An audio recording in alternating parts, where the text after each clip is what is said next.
روحي حطي اكل كله. تجهز روح حطي اكل كله. يلا روح حطي اكل.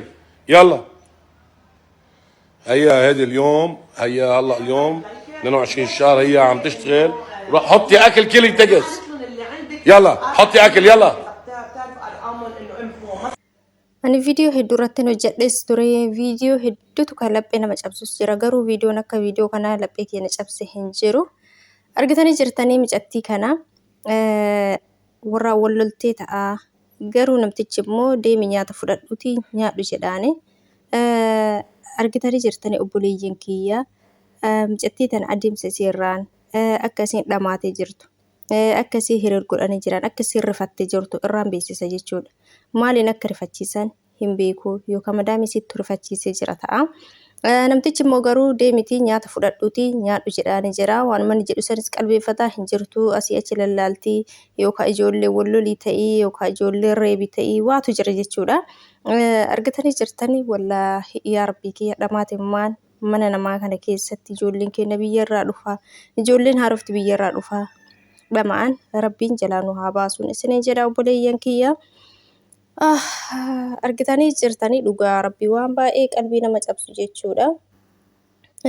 Bakka hin jiraami akka nama rifateetiin bakka haaraa natti fakkaate jechuun manaaf haaraadha.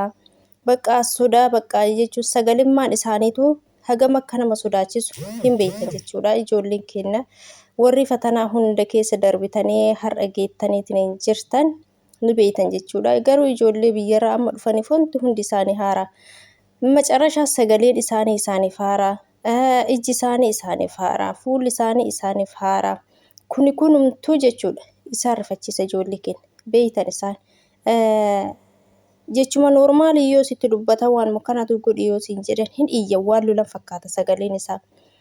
Bakka gaafa si wallalan immoo bakka jechuun bararii badi si godhan siin jedha sagaleen isaanii. Bararii badi nama godha jechuudha sagalee isaanii beektan ijoollee yeroo jalqaba biyyarraa dhuftan amma barannee jirra waan ta'eef. Malee jechuudha micattiin kun akkuma kana yookaan waa balleessite yookaan waa harkaa badanii haaloltuun ta'ii bakka rifattee jirti waan rifattee jirti micattiin tun bakka hin jiraame nama qalbiin deemaa jiru miti. Bakka miira keessa jirti jechuudha micattiin tuni. Argitanii jirtanii yoo namichi itti haasa'ullee daftee hin dhageenye haga namichi itti haasa'eetiin deemi waa nyaadhu jedhuun illee achi walii galallaaltii bakka jechuun hin beekan baay'ee rifattee jirti jechuudha qalbiin isii. Ijoolleen keenya haaraa biyyarraa dhuftan hunneen ani isinidha yoo jiraate jechuudha. Yoo isaan iyyaniis yoo isaan maal jedhanis isin taragaaggaa tasgabbaa amaluma isaaniiti iyyuu waan ta'eef yoo isaanis yoo waa wayii fidi jedhan hin iyyanii. Yoo waa wayii fuudhi jedhan hin iyyanii. Hin jiraan bakka isaan itti barate jechuudha akka amala isaanii uumama isaanii tanatti fakkaata.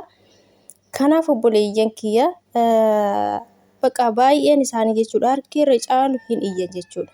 Tasgabbiidha suuta akka nama biyya keenya waasin fahamsiisan jechuudha jechuun suuta waasittiin himan jechuudha. Akkasii galutti irra caalaan isaanii hin iyyan. Ijoollee keenya kanuma kanatti bibbessee bararsee bakka maraatte kan jedhan ijoollee hedduudha qalbii ofii dhabde kan jedhan kana jechuudha. Kan qalbii ofii nama dhabsiisu. Hin jiraame bakka hirfannoota irraa sodaa irraa cinqamuu irraa siqiq jechuu irraa hirriba nagaa hirraftu hirruma sanuu hirrafoo jette hirriba nagaa hirraftu jechuudha ijoollee.